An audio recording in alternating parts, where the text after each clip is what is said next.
Nakatikim na ba kayo ng isda with steam garlic? So, ngayon po ay papakita ko sa inyo kung paano ko lutuin yung isda. Ang halo ko po ay bawang. So, yes po, pwede pong mag-steam ng isda gamit ang ating bawang. So, may mga ingredients tayo dito. Mayroon akong asin, ito yung pampalasa ko. Tapos, yung oil, ito po yung gagamitin kong pang gisa sa bawang. So, maghihiwa na po tayo ng bawang. Pipit-pitin po natin itong ating bawang at ipiprito natin, igigisa natin. So, magtanggal po tayo ng bawang at yan, may napipit na ako pero kulang. Tanggalin natin yung kanyang balat. Yan. Tapos, i-chop natin.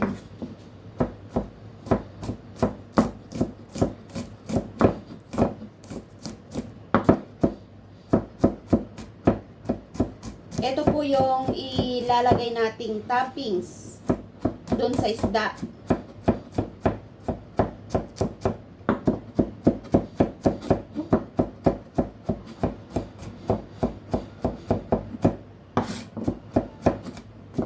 Yan, ready na yung ating bawang.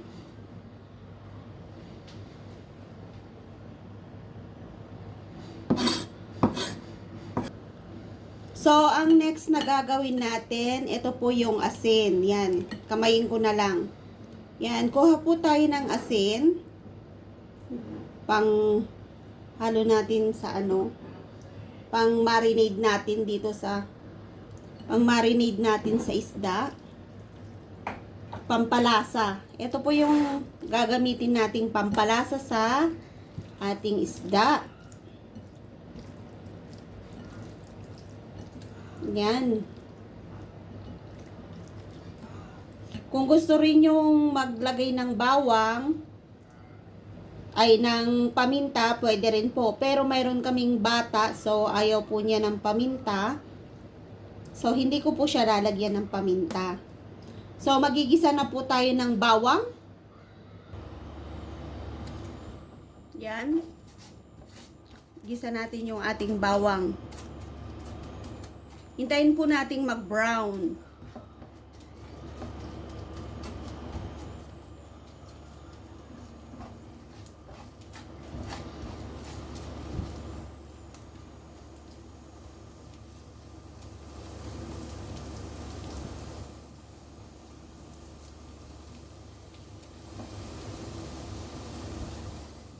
Hintayin natin mag-brown yung ating bawang. Tapos, ilalagay natin dito sa isda. Tapos, i-steam natin mamaya. I-steam ko siya ng 5 minutes. So, ganun po yung pagluto ko ng steam fish dito sa Hong Kong. With bawang. Wala kaming spring onion. So, wala akong ilalagay na spring onion. Yan, brown na siya. Okay na siya. So, yan po. Lalagay na natin yung ating bawang. Yan po yung panghahalo natin dito sa ating isda. Yan. So, spread lang natin. Steam po natin to. Mabango. Masarap. Kahit asin lang yung pinampalasa ko. Masarap po siya. Yan, perfect. So, lagay na natin sa oven. So, eto po yung ating i-steam ngayon. Yan. Okay na. Lagay na natin sa ating oven yung ating steam fish with bawang. So, dito po natin iluluto yung ating steam fish with bawang. Yan, meron po kaming steamer na oven at isi-set po natin ito ng 5 minutes. 5 minutes lang po kasi madali lang maluto yung isda. So, papakita ko mamaya sa inyo kung luto na yung ating steam fish. See you later! Ayan, pwede na siyang hanguin. Pero mamaya po tayo kumain. So, dyan muna. Mamaya ko ipapasilip sa inyo para hindi naman siya lumamig. Pero ready na po yung ating steam fish. Steam fish with garlic. Try nyo pong magluto sa inyong mga bahay-bahay. Madali lang po siyang gawin at masarap.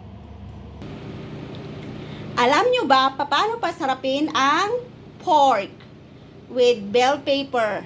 Siyempre, ito po yung mga ingredients natin. Yung gagawin kong pangpalasa ay yung oyster sauce. At saka panggigisa natin tong mantika. At ang gulay natin, yung tatlong kulay ng bell pepper, yellow, red, and green. So, mayroon po tayong bawang, panggisa mamaya dun sa bell pepper. At saka mayroon tayong pampalapot na cornstarch. Yan.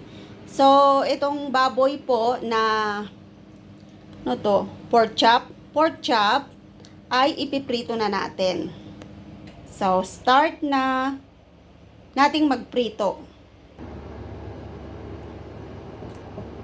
Yan, on natin yung ating kalan. At magprito tayo ng ating pork chop.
So, yan na po yung priniprito nating karne ng baboy.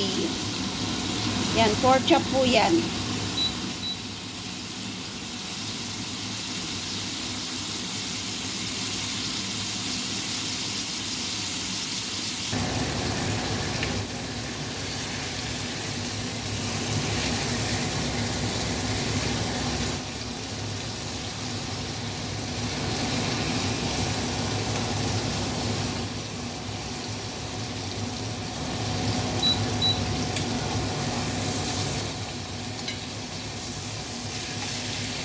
Yan, sarap. Sarap na siya.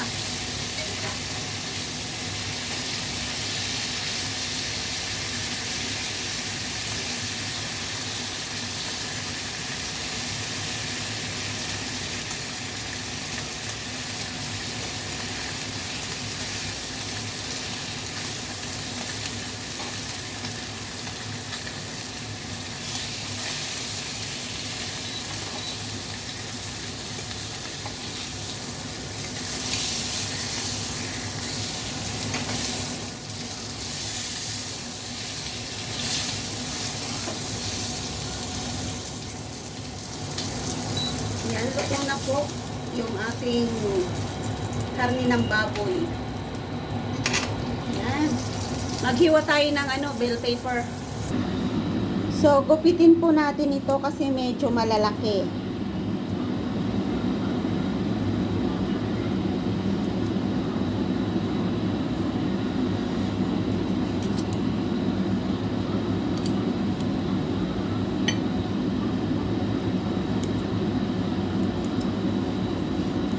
At igisa natin sa bell pepper mamaya. Yan, pwede na set aside natin.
Yan, ready na yung bell pepper natin at saka yung bawang. Magigisa na po tayo. So, gagawa muna tayo ng ating sauce. Kailangan natin ng tubig. Yan, pwede na yan. Tsaka, harina. Yan.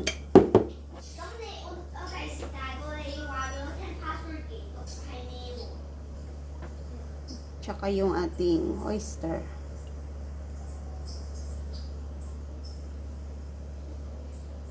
Yan, okay na yan. So, kailangan natin siyang haluin.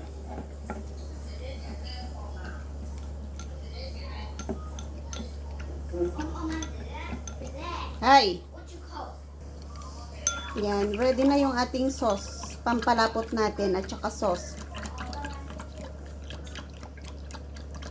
Yan, magigisa na tayo ng ating ano tawag dyan? Bell pepper. Yan, maggisa na tayo.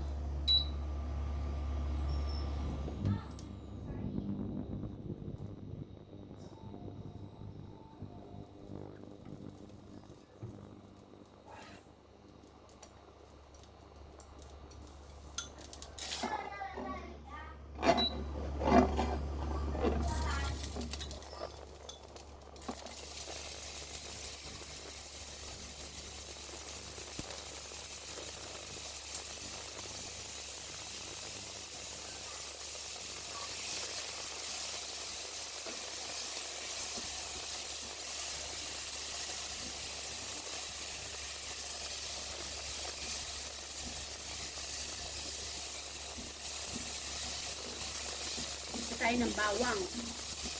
Kasi masarap ang bawang pag nag-brown na yan.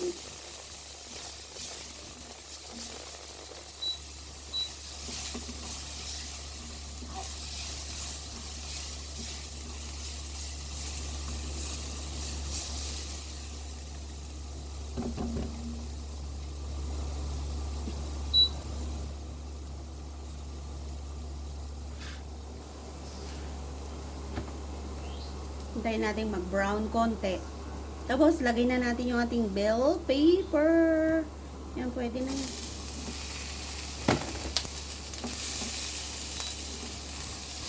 Hindi ako sanay sa sandok.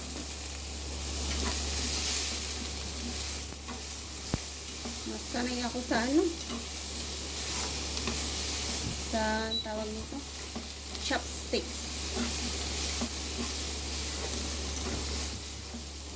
Yan, bango, ang bango, ang bango, ang bango. So, takpan muna natin kasi magkakaroon po siya ng tubig. Yung bell paper magkakaroon ng tubig. So, yun po yung magluluto doon sa sarili niyang lasa.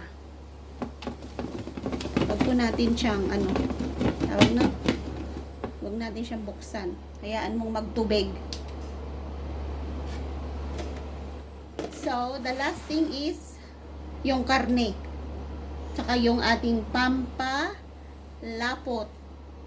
Yan.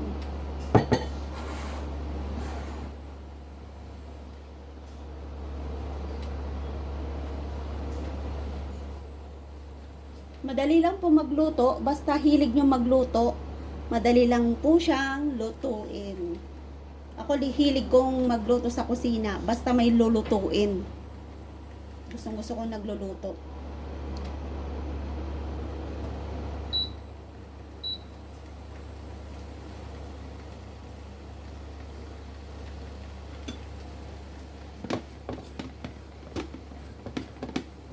Ayoko siyang ano, yumuyug-yug yung cellphone ko. Ayoko siyang buksan. Kasi gusto ni Amo yung medyo crispy. Crispy yung kanyang texture. So, tinakpan ko para hindi ko nalalagyan ng tubig. Tinakpan ko siya para yung tubig ng bell paper, yun din ang magiging lasa niya.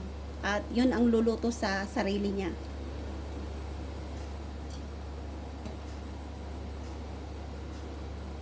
Yan, nagkakaroon na siya ng tubig ko. Nakikita ko nagmo-moist na siya.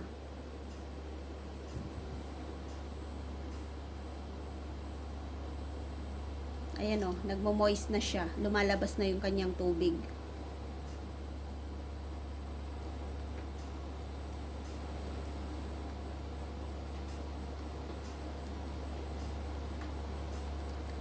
So, pag nagluto, kahit anong gulay po, takpan nyo, hinaan nyo yung apoy para lumabas yung kanyang tubig. May sariling tubig yung mga gulay. So, yun na rin po yung magluluto sa sarili niya. O, yan o, nagkaroon siya ng tubig. O, ayun o, di ba? Meron siyang sariling ano. Hininaan ko kasi yung apoy niya. So, hindi po siya nasunog. Kasi meron siyang sariling tubig galing sa sarili niyang ano. Ganun po ginagawa ko sa mga gulay. Kahit anong gulay. Tatakpan ko yan. Tapos, pati yung broccoli. Igigisa ko ng bawang. Saka ko tatakpan.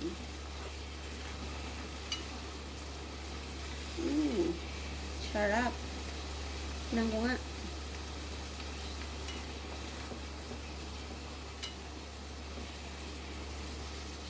So, lagay na po natin yung ating pork. Pork. Pork is pork. Yan. Yan, kasi mayroon siyang mantika. Ayaw ni Amo yung may mantika. So, huwag natin lalagay yung mantika.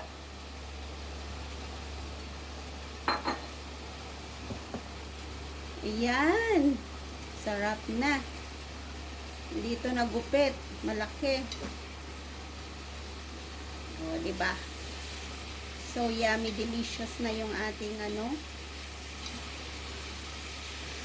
yung ating spare ribs.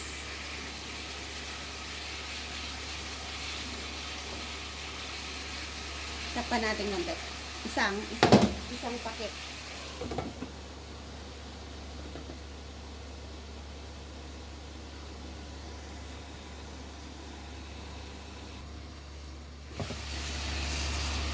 So, lagay na natin yung ating pampalasa.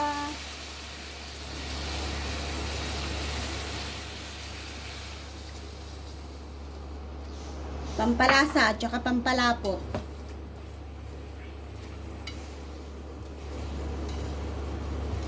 Oo, di ba?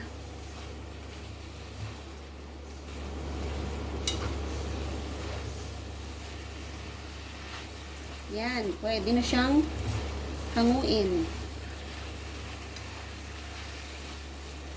Masarap na. So, eto na po yung ating nalutong pork chop at saka bell pepper. So, thank you for watching my YouTube channel. Don't forget to like, share, and subscribe. At ring the bell for more videos. Maraming salamat po sa inyong lahat. Thank you. Thank you all.